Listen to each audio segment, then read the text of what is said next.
So I just read Perturabo, Hammer of Olympia by Guy Haley, and it's amazing, but also a little heartbreaking.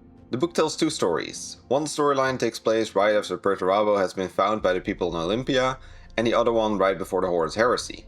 In the first story we get a good view at the way Perturabo was raised and also at the relation he has with his adopted family. While in the second story we get to see a part of the Iron Warriors' crusade against the Rot, which comes to an abrupt ending when Olympia decided to turn its back on the Imperium. I won't spoiler how that ends, but those familiar with the lore will probably already know what happens next. The first thing that Haley did really well was managing to get into the mind of the extremely calculating and creative Perturabo. Not often do we see clever characters being written in a good way, but Haley really manages to impress me here. We get multiple moments at which Perturabo is debating complex subject matter, such as identity or religion, and his arguments are generally well thought out. Haley even managed to put in an adapted version of Plato's cave allegory to show a Primarch being intelligent rather than to just state it, and to do it in such a well executed manner. Seriously well done, Mr. Haley. The thing with Perturabo, however, is that for all his talents he also has some major flaws on which Haley managed to capitalize perfectly. For starters, his upbringing in the paranoia-filled courts of Olympia, where assassination attempts and subterfuge are almost a daily event, has caused him to become distant and untrusting of others. Meanwhile, Perturabo is also extremely sensitive to the opinion of others and wants nothing more than for others to appreciate his work.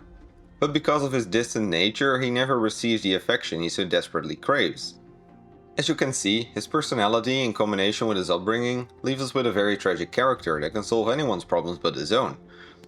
Throughout the book, we then see this vicious cycle act out. Because he is so eager to prove himself, he keeps pushing himself and his legion harder and harder, causing him to become ever more petulant, bitter and resentful, until eventually the pressure becomes too much for the Lord of Iron, when even his own home planet turns its back on him. Now again, I won't spoiler all the things that happen after this point, but the story becomes extremely tragic after this point, and you might want to get your tissue box ready.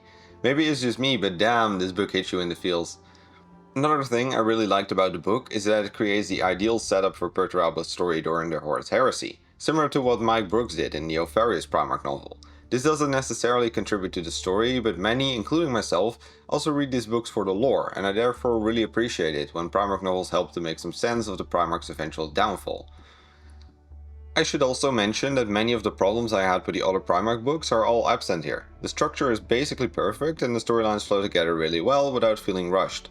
Furthermore, we get a book that really shows the Lord of Iron in depth rather than just an event, and in my opinion this should be the golden standard for the Primarch books. It delivers everything I wanted and more. Finally, the action was also great, especially the Rut with their very weird time warping powers were an interesting addition. The foreshadowing was alright and some attention was also given to the other important characters of the fourth. All in all, I'm giving this book 5 out of 5 Black Garbage stars. It's an amazing story with great dialogue, cool action scenes and heartbreaking emotional moments. Furthermore, it's an excellent study of both Perturabo and his legion, and if you are a fan of the Iron Warriors, you will love this novel. For the tier list, the Perturabo novel ends up just above the Alpharius novel in my opinion. The Alpharius novel was great, but it lacks the real emotional and philosophical aspects that the Hammer of Olympia did have. The difference is small however, especially as the Alpharius novel has some more satisfying and complex intricacies. Not to mention the Alpharius novel remains a treasure trove in terms of lore. Anyway, that's all I got for you today.